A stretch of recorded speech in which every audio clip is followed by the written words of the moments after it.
Очень грустно смотреть на страдающих людей, а когда страдают дети, на это смотреть просто-напросто невозможно. Увы, но мой сегодняшний герой прошел через такой огромный список испытаний, что и врагу не пожелаешь. Все началось с того, что от Димы отказалась родная мать, после этого его ждала целая серия испытаний, после которой ему все-таки повезло, и он оказался в хороших руках. Как такое вообще могло случиться, и что с Димой сегодня я и хотела вам сегодня рассказать. Страшно подумать об отношении современных матерей к продолжению человеческого рода. По статистическим данным, в последние годы в России делали в среднем 400 тысяч абортов, около 11 тысяч родителей отказались от своих детей, более 400 детей оставили в роддомах ежегодно. Если ссылаться на причины и факторы их возникновения, их, конечно же, можно найти сколько угодно. Часто ссылаются на желание легкой жизни и ослабление материнского инстинкта, кто-то жалуется на отсутствие денег, а кто-то и вовсе на ошибку молодости.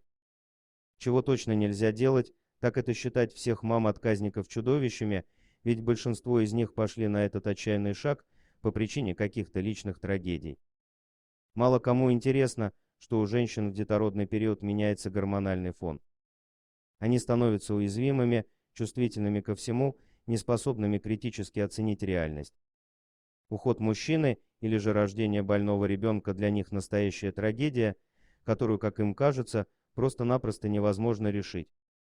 В этот период она нуждается в психологической помощи со стороны врачей и близких людей. Но моя сегодняшняя героиня так и не получила помощь ни с одной из сторон. В рассматриваемом сегодня случае в отказе со стороны матери от ребенка определенная вина ложится и на врачей роддома, которые своими, мягко говоря, неправильными действиями отрицательно повлияли на роженицу. Рождение Димы с серьезными отклонениями в состоянии здоровья стало причиной возникновения конфликта и самих родителей, которые ждали здорового, красивого ребенка. Увы, но психологически подавленную мать не поддержали ни муж, ни врачи. Вместо того, чтобы вселить надежду на исцеление, они только усилили страхи матери, рассказав ей о том, что ее малыш долго не проживет. Под таким вот колоссальным психическим давлением врачей и мужа женщина была вынуждена принять невероятно сложное для себя решение об отказе от своего дитя. Большая голова Димы – это следствие ряда проблем, которые привели его в злосчастной гидроцефалии. В это сложно поверить, но до того, как оставить Димочку наедине с самим собой, мать даже не удосужилась дать ему имя. Как я поняла, имя ему дали сами врачи, имя очень странное — Дима Калекин. Надеюсь, что это какая-то шутка, хоть и злая, но шутка. А если ему и вправду дали такую фамилию, то я даже не знаю, кто из них тот самый калека. Глядя на большую проблему парнишки, как в прямом, так и переносном смысле этого слова, ни врачи, ни родители не думали, что тот доживет до выписки. Но Дима оказался настоящим силачом и еще каким. Как говорится, всем врагам назло, тот выжил, глядя на его самочувствие, его выписали и перевели в детдом. До 4 лет он пробыл в этом, мягко говоря, незавидном месте.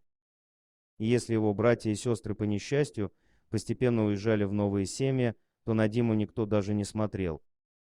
В 4-летнем возрасте он не ходил и самостоятельно не ел. Но научился говорить несколько слов и высказать короткие предложения. Однажды мальчика показали по телевизору, и тут началось. Узнав об участи Димы в телевизионной передаче, супруги Рут и Эрнест Чаверс сразу отправились в Краматорск для оказания помощи ребенку. Оформив все необходимые документы, они тут же забрали его к себе домой в США. В приемной семье Дима оказался 7-м ребенком, там его стали звать Зибадих. Любовь всех членов семьи быстро научила его пользоваться ложкой и говорить. А на всех его новых фотографиях тот стал улыбаться от счастья. Приемные родители позаботились и о лечении ребенка. На данный момент специалистами было установлено, что опасности для него нет, поскольку гидроцефалия не затронула лобную часть мозга. Да, мальчику еще придется пройти нелегкий и долгий путь лечения, но нахождение его в правильных руках и та самая улыбка, которую он в них излучает, дает нам понимание о том, что все у него в жизни наконец-то будет хорошо. Дорогие друзья, если вам понравилось видео, поставьте лайк, а также подписывайтесь на канал, где найдете еще много интересного.